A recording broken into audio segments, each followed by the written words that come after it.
Conference का जो विषय है ये है कि 8 साढ़े 8 बजे राम अवतार जी के परिवार में बच्चे का जन्म हुआ और उस उपलक्ष्य में महिलाएं हमारे हिंदू रीति रिवाज में ग्रामीण आंचल में कुआ पूजन की प्रथा पूजा होती है।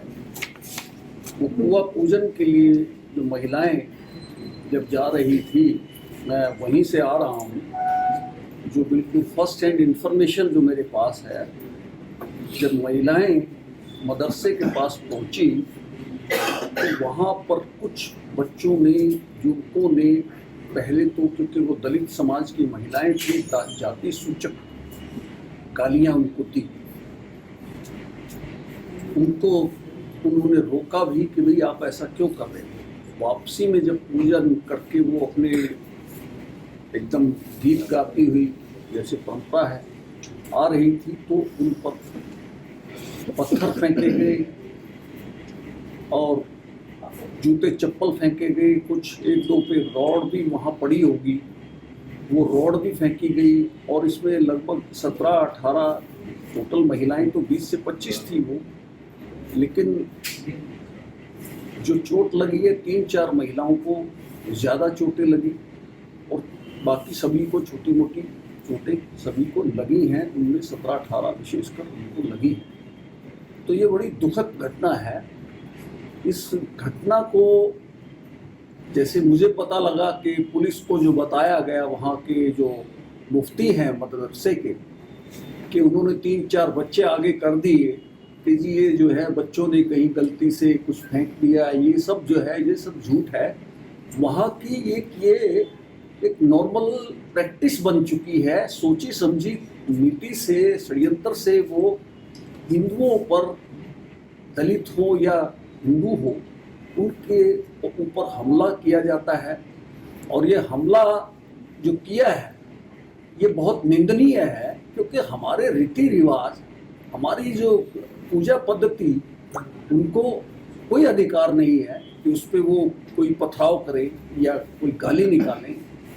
ये तो एक निरंतर वहाँ का बन गया है। जलाभिषेक यात्रा पर क्या हुआ, अटैक हुआ पूर्व नियोजित। कितने बच्चे, हमारे 5 बच्चे शहीद हुए, 17-18 बच्चे गंभीर रूप से घायल हुए। तो अब जो कुछ बच्चे अभी तक भी रिकवरी नहीं हुई, उनकी कई बार सर्जरी हो चुकी है। उस डर के मारे कुछ परिवार वहाँ से पलायन भी कर गए, क्योंकि मैंने इस बात की जांच भी की थी 2020 में कोरोना काल के समय। मैं खुद गया था वहाँ पे। मैंने बाकायदा जो दलित महिलाओं का जो वहाँ शोषण हुआ, मर्डर भी हुआ, रेप भी हुए, आज तक अबडक्शन, किडनैपिंग होने के बाद बच्चों का, युवतियों का पता भी नहीं लगा। और मैंने करीब 40 से ज़्यादा परिवार के, किसी की दादी, किसी की भाई, किसी का भाई, किसी की बहन, किसी का पिता, उन सब के मैंने साक्ष्य नोट किए थे, रिटन एविडेंस। उस रिटन एविडेंस में ये सामने आया कि मर्डर भी हुआ महिला का, युवती का रेप भी हुआ, 12-13 साल की बच्ची का। कुछ युवतियां ले जाकर के कहीं बाहर प्रदेश में बेच दी गई हैं, उनका आज तक पता नहीं लगा। वो सब बिल्कुल मीडिया के सामने भी मैंने रखा और सारे साक्ष्य मेरे पास आज भी मौजूद है। लेकिन वहां पे कोई ना तो उन केसेस को, ये जो 19-20 में जो मैंने की थी, वहाँ की साक्ष्य रिकॉर्ड किए थे, ना तो उन केसेस की कोई पुनर्जांच हुई, ना उन अभियुक्तों को पकड़ा गया। और दलितों पे अत्याचार जब होता है तो दलित मुस्लिम एकता करने वाले जय भीम मीम वाले लोग अपने मुंह में दही जमाकर बैठ जाते हैं। ना तो 2020 में जो इतनी बड़ी कमेटी बनी, उसकी रिपोर्ट दी गई कि दलितों की, विशेषकर दलितों की और हिंदुओं की कैसी दयनीय पोजीशन है, कैसे वहाँ युवतियों को शादी के मंडप से उठा लिया जाता है, कैसे वहाँ रेप करके मर्डर किए जाते हैं, उस विषय की इतनी सारी सीरियस विषयों के आने के बाद, सीरियस जो है घटनाओं के पता लगने के बाद, वो लोग क्यों इसकी भर्त्सना, क्यों इसकी आलोचना नहीं करते? जो जय भीम मीम का नारा लगाते हैं कि मुस्लिम दलित एक भाई हैं, तो वो क्यों इसकी खुलकर आलोचना नहीं करते? और इससे मुस्लिम मानसिकता का पता लगता है कि वो किस तरह से मेवात को हिंदू विहीन करना उनका एक एजेंडा है। 1951 में दलित हिंदू और मुस्लिम पॉपुलेशन लगभग बराबर थी। आज मेवात में 14% से कम हिंदू की आबादी रह गई है और 85 से 86% वहाँ मुस्लिम आबादी है। 100 से ज़्यादा मुस्लिम, 100 से ज़्यादा गांव हिंदू विहीन है। तो क्या ये सोचने का विषय नहीं है? बहुत गंभीर विषय। और जो मुझे पता लगा है कि जिस मदरसे से पथराव हुआ, जूते चप्पल फेंके गए, वो मदरसा नगरपालिका की जमीन पर कब्जा करके अवैध रूप से बनाया गया है। सरकार से अपील की जाती है कि इसकी छानबीन करके नगरपालिका की जमीन, और नगरपालिका ने आज तक जो है इस बात के लिए उस जमीन को क्लेम भी नहीं किया। वो तो बहुत पहले उसको ध्वस्त कर देना चाहिए था। और जो इसके बच्चों को सामने किया है इसमें कि ये तो बच्चों ने घटना को अंजाम दिया है, क्या मदरसों में यही शिक्षा दी जाती है? मौलवी क्यों जिम्मेदार नहीं है इसका? मुफ्ती क्यों जिम्मेदार नहीं है? वो दोषी है, उसको अविलंब अरेस्ट किया जाए। तो ये सारी घटनाएं जो है, ये वहाँ रोज की रूटीन बन चुकी है। अभी मेरे सामने एक और विषय लाया गया कि 10 अक्टूबर को मालव गांव में एक हमारे व्यापारी की दुकान पर हमला किया गया, इसलिए कि उसने उधारी देने से मना कर दिया, और उधारी नहीं दी तो उसकी लड़के की, जो इकबाल नाम शायद मुझे बताया गया था, कि इकबाल के लड़के को उधारी सामान देने से मना कर दिया। इकबाल अपने लड़के को जो है साथ में लेकर के आता है और फिर उस दुकानदार की बाकायदा क्लिपिंग मुझे दिखाई है, मेरे पास वो क्लिपिंग भी है, उसकी रिपोर्ट भी दर्ज की है, कोई कार्रवाई नहीं की, उनकी पिटाई करते हैं वो बाहर निकाल कर। तो ये सारी घटनाएं इंगित करती हैं कि वहाँ जो है एक पूरा पूर्व नियोजित षड्यंत्र के तहत वहाँ मुस्लिम की जनसंख्या बढ़ाई जाए और हिंदुओं को निकाला जाए। अब जलाभिषेक यात्रा के बाद 20-30 परिवारों का हमारे संज्ञान में आया कि वहां से पलायन कर जाना। तो मैं समझता हूं कि ये तो जो निरंतर चल रहा है, ये आज से नहीं चल रहा, 1951 से चल रहा है। प्रशासन ने अभी इसी FIR में एक तरह से कवरेज किया है, ना कि ठीक से धाराएं भी नहीं लगाई है। 153 का ऑफेंस है, ये 295 का ऑफेंस है। क्योंकि मैं न्याय की बैकग्राउंड से हूं तो मुझे पता है कि सीरियस जो चार्जेस बनते हैं, सीरियस सेक्शन को लगानी चाहिए। भाई कोई व्यक्ति धार्मिक वैमनस्य फैलाता है, हमारी धार्मिक भावनाओं को ठेस पहुंचाता है, तो 153 भी लगती है। इरादतन अटैक करता है किसी हमारी यात्रा पर, किसी हमारे पूजा पद्धति के जुलूस पर, तो उसमें 295 भी लगती है। तो वो सेक्शन ना लगा करके छोटी मोटी सेक्शन लगाना, 148, 49, 323, 41, ये क्या सेक्शन है? ये ढुलमुल रवैया, ये बिल्कुल गलत है। मैं 2020 में भी इस बात को देख चुका हूँ, उनके साक्ष्य में देख चुका हूँ, उनका मैं रिपोर्ट बना चुका हूँ कि वहाँ जो प्रशासन है, विशेषकर पुलिस, मुझे कोई परहेज नहीं है इस बात को कहने में, उनका काम करने का तरीका बिल्कुल सही नहीं है। अरे बच्चियों के रेप हो जाते हैं, बच्चियों का, औरतों के मर्डर हो जाते हैं, कोई कार्रवाई नहीं, FIR हो जाती है, कोई कार्रवाई नहीं। तो ये सब क्या इशारा करता है? क्या जंगल राज है? क्या इशारा करता है? मैं लीगल बैकग्राउंड का आदमी हूं, लॉ के सामने कोई बड़े से बड़ा आदमी भी कोई बड़ा नहीं है, उसको सजा मिलनी चाहिए।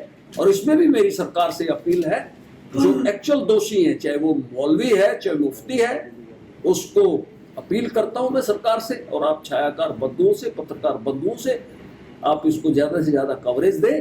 और सरकार से मेरी अपील है कि जो वो इलीगल बिल्डिंग में जो एक मदरसा चलाया जा रहा है, और जो मुझे बताया गया है कि भाई ये नगर पालिका की ज़मीन है, उसको ध्वस्त किया जाए, और जो दोषी हैं, जो बड़े दोषी हैं, उम्र के जो व्यसक हैं, उन पर कार्रवाई की जाए, चाहे वो मुफ्ती है चाहे कोई भी। और ऐसी घटनाओं को जब तक हम सीरियसली नहीं लेंगे, मैं फिर अपील करता हूं एक बार कि 2020 में जो हमने रिपोर्ट दी थी, जिसमें मर्डर हुए, रेप हुए, बच्चों के अपहरण हुए, उन केसों को भी रीओपन कराया जाए। और मैंने महसूस किया है कि घटनाएं जो ये अब हुई हैं, जो जलाभिषेक यात्रा में जो दोषी हैं, उनकी भी एविडेंस ठीक से कलेक्ट की जाए और कोर्ट के सामने पूरे साक्ष्य जो है पेश किए जाए। और अगर कमी रही कोई, तो मैं बीइंग ए लीगल बैकग्राउंड का आदमी हूँ, मैं कह रहा हूँ कि हमें कोर्ट में जाने से कोई परहेज नहीं होगा। हम हाई कोर्ट जाएंगे, सुप्रीम कोर्ट जाएंगे, इसकी रीओपन कराएंगे इन्वेस्टिगेशन। और अगर वो नहीं ठीक से कर पाएंगे तो हम हाई कोर्ट से या सुप्रीम कोर्ट से भी अपील करेंगे कि इन केसों को रीओपन कराया जाए, और रीओपन करा करके इसकी तरीके से इन्वेस्टिगेशन कराई जाए। जलाभिषेक के जो अटैक के दोषी हैं, और उन पर सख्त से सख्त कार्रवाई की जाए, ताकि उनको सजा मिले। ऐसी जो इन्वेस्टिगेशन है, ऐसा अनुसंधान किसी काम का नहीं है जिसमें ठीक से एविडेंस न ली जाए। सरकार से अपील करते हैं कि भाई जो है क्या नाम, जलाभिषेक यात्रा में भी जो है जो कुछ हुआ है, हिंदू समाज को टारगेट किया कि ताकि हम हमारे जो वहाँ इतने पवित्र जो है मंदिर है कि हम वहाँ ना जाएं, हिंदू समाज वहाँ पे सबल ना हो। ये हम उनकी जो मंशा है, इसको हम कामयाब नहीं होने देंगे। हिंदू समाज आज भी मेवात के हिंदुओं के साथ खड़ा है, न केवल हरियाणा का बल्कि पूरे भारत का हिंदू उनके साथ खड़ा है।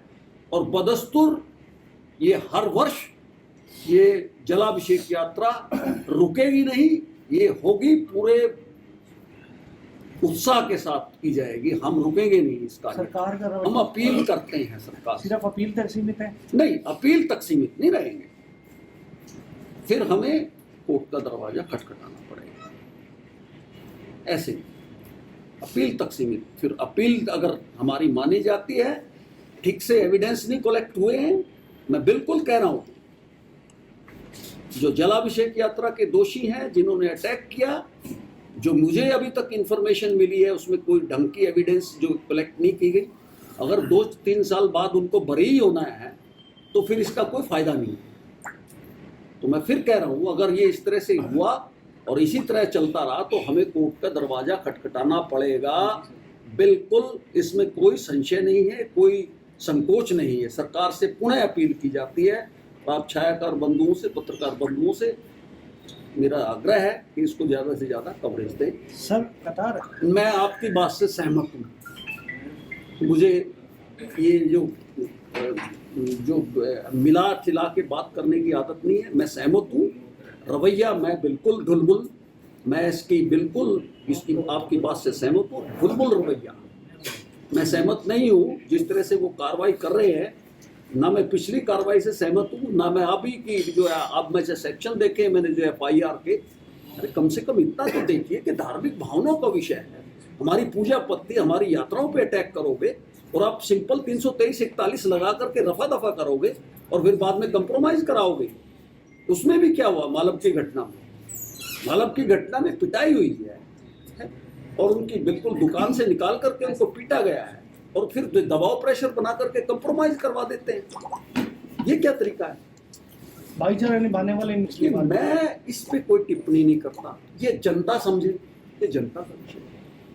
कोई भी अपनी ड्यूटी, अगर कोई इलीगल काम करता है, चाहे वो कोई नेता हो, अभिनेता हो, वो कानून से ऊपर नहीं होता।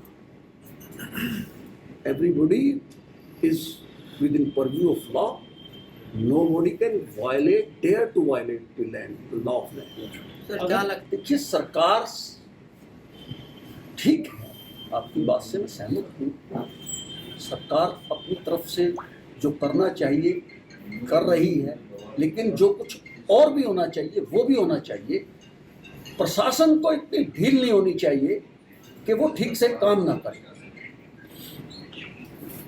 क्या आप इन्वेस्टिगेशन अच्छे से क्यों ना हो? क्यों अब ऐसे ये आज की FIR है, क्या इतनी भी समझ नहीं है पुलिस वालों को? ये धार्मिक एक यात्रा है, एक हमारा पर्व है, एक हमारी पूजा पद्धति है, उस पर अटैक करोगे और आप सिंपल 323, 341 लगा करके छुट्टी कर दोगे। 153, 295 कैसे भी लगाओगे आप? और जो इसके पीछे दोषी है, जिन सब की क्या जो सिखाते हैं इनको मदरसों में, क्या यही एजुकेशन दी जाती है? सर क्या लगता है सर आपके नहीं, ये मैं नहीं कह सकता, लेकिन प्रशासन जो है वो ढुलमुल है। मैं कहूँगा कि प्रशासन जो है, विशेषकर जो है प्रशासन का जो रवैया है वो ढुलमुल रवैया है। एसपी सब लेकर के आए वो फिर वो बताएंगे, आप उनसे पूछिए। यानी ये भी खरे मेरा अपना पर्सनल ओपिनियन है, कोई अगर मेरी एवेल्युएशन है तो मैं सेटिस्फाइड नहीं। पुलिस के रवैये से हाँ, नहीं, मैं प्रशासन से की जो अभी तक की कार्रवाई, मैं सेटिस्फाइड। बदला जाना चाहिए। मेरा व्यक्तिगत जो मैं उनका आदमी हूँ, इतनी सब जो सब कुछ हुआ है, मुझे संदेह है कि इंक्वायरी जो है एक झील होती है, एक पूरी ताकत लगा करके जो इन्वेस्टिगेशन की जाती है जिससे दोषियों को सजा मिले, उतनी एविडेंस मुझे डाउट है कि नहीं आई होगी। और अगर नहीं आई है तो फिर कोर्ट का दरवाजा हम खटखटाएंगे। यानी अभी भी मैं समझता हूँ कोई भी व्यक्ति अगर अपनी ड्यूटी का निर्वाह नहीं करता, चाहे वो कोई भी हो, चाहे उसकी जनता कितनी भी परहेज करे, लेकिन पैमाने पे कोई खरा नहीं उतरता, तो फिर जो है वो बदलाव आवश्यक है। तो क्या इन्वेस्टिगेशन इन्वेस्टिगेशन क्या है, इनका माइंड सेट करना पड़ेगा ना, इनको समझाना पड़ेगा ना कि भाई तुम लॉ का विद इन लॉ पर भी काम करो। अगर पुलिस ऑफिसर अपनी ड्यूटी नहीं करता तो उसको भी तो सजा का प्रावधान है। अगर वो अपनी ड्यूटी अवॉइड करता है, आई नो द लॉ, कि अगर पुलिस ऑफिसर अपनी ड्यूटी पूरा ना करे तो उसको भी जो है क्या नाम, ही कैन बी ऑल्सो पुनिश्ड।